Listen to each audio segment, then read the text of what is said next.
Good morning, and welcome back to the Macedon Ranger's Voice Talking with Jazz, Lockdown London edition. That's right, the whole world's going back into lockdown. That's not very lucky for those that are going into lockdown. I don't think they've done a very good job over there, and that's why it's ended up like this. It's a bloody mess for Boris. So, have you heard of QAnon? Are you a member of QAnon?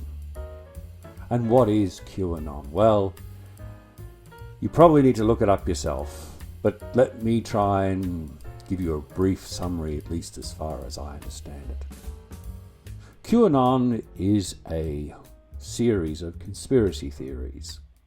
It came, like so many things in our recent history, from a forum called 4chan.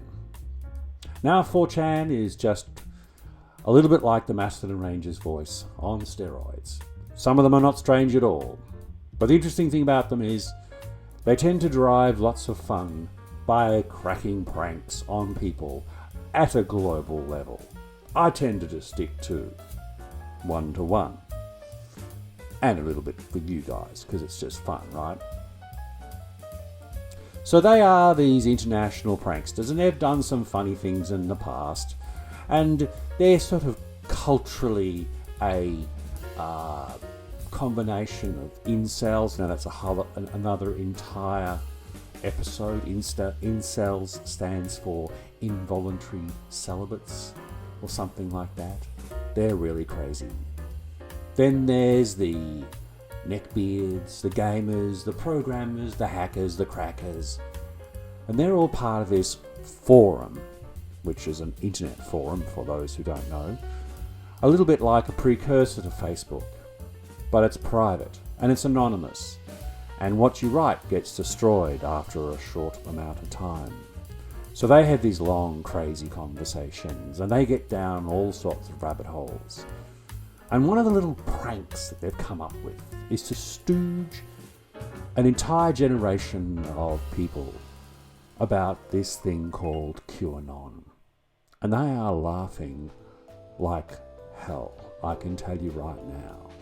Because they have fooled an enormous number of people into thinking that people like Joe Biden, the soon-to-be President of the United States, is in fact a cannibal, and that Hillary Clinton, formerly someone who was going to be the President of the United States, was a leader of a sex ring of some sort.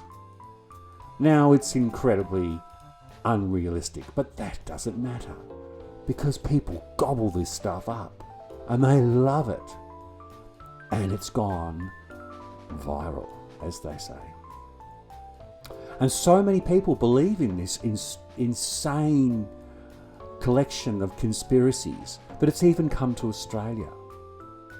And there was a theory a little while ago that the victims of child sexual abuse were being held underground.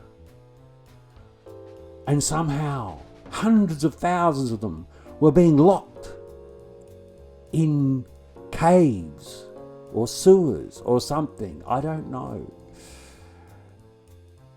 And lots of people believe it. They still believe it.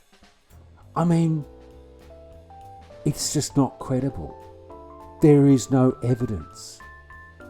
But that doesn't stop people believing it, or protesting about it, or getting angry about it. But this got me thinking. Did my grandmother actually start QAnon and the whole save the children thing? Because she had this thing about, I don't like movies where children get hurt. Then she said, I don't like movies where people are underground. Putting those two things together, you have the whole save the children thing happening. Why don't you have a great day?